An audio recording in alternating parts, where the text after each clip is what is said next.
بسم اللہ الرحمن الرحیم۔ السلام علیکم۔ سوڈان کا دوسرا پارلیمانی دور 1965 تا 1969 محمد احمد المحبوب کی حکومت دائیں بازو کی طرف میلان رکھتی تھی۔ کمیونسٹوں کی سرگرمیوں پر پابندیاں عائد کر دی گئیں اور بلاخر یہ جماعت خلاف قانون قرار دے دی گئی۔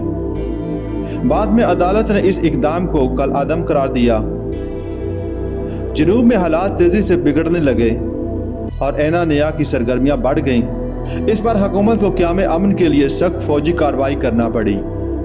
خود خرطوم میں سانو اور افرانٹ کے لیڈر حکومت پر دباؤ ڈالنے میں مستعد رہتے تھے۔ اسی اثناء میں انصار کی امامت سید الصدیق کے بعد اس کے بھائی الہادی کے پاس آ گئی۔ تاہم سید الصدیق کا نوجوان بیٹا الصادق ایک نئے لیڈر کی حیثیت سے سیاست کے افق پر ابھرا۔ اس نے امہ کی تنظیمیں نو کی اور جنوبی مسئلہ کے تسلی بخش حل پر زور دیا۔ اس نے سانو کے ساتھ گٹھ جوڑ کیا۔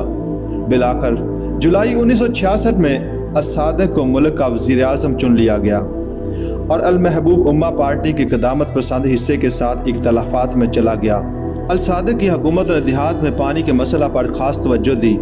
اس نے جنوب کا دورہ کیا اور ملک کے اس حصے میں حالات پرسکون بنانے کی کوشش کی۔ آئینی مسائل میں اختلاف جوں کہ توں موجود تھے۔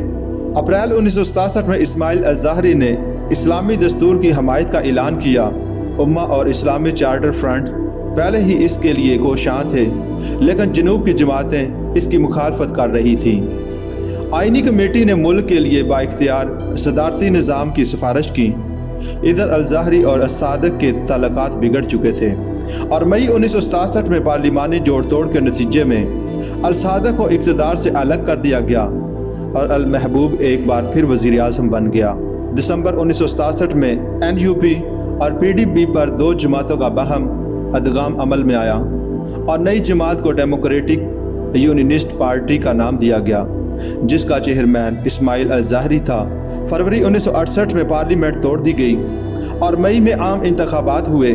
اس میں امہ پارٹی کے دونوں فریقوں نے نمائندے کھڑے کیے اور ایک دوسرے کی شدید مخالفت کی۔ اس کا نتیجہ یہ ہوا کہ انتخابات میں DUP نے 101، امہ الصادق نے 36 اور امہ الامام نے 30 نشستیں حاصل کیں۔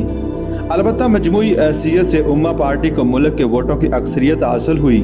DUP اور امہ الامام کی مخلوط حکومت قائم ہوئی۔ آئین کے دو اہم نکات صدارتی نظام اور اسلامی دستور ابھی فیصلہ طلب تھے اور ملکی رائے عامہ بہم منقسم تھی۔ بالآخر امہ پارٹی کا اتحاد دوبارہ قائم ہو گیا اور الصادق نے امام ہادی کے مقابلے میں ثانوی حیثیت قبول کر لی، مگر مئی 1969 میں اچانک فوج نے کرنل جعفر النمیری کی قیادت میں دوبارہ اقتدار سنبھال لیا۔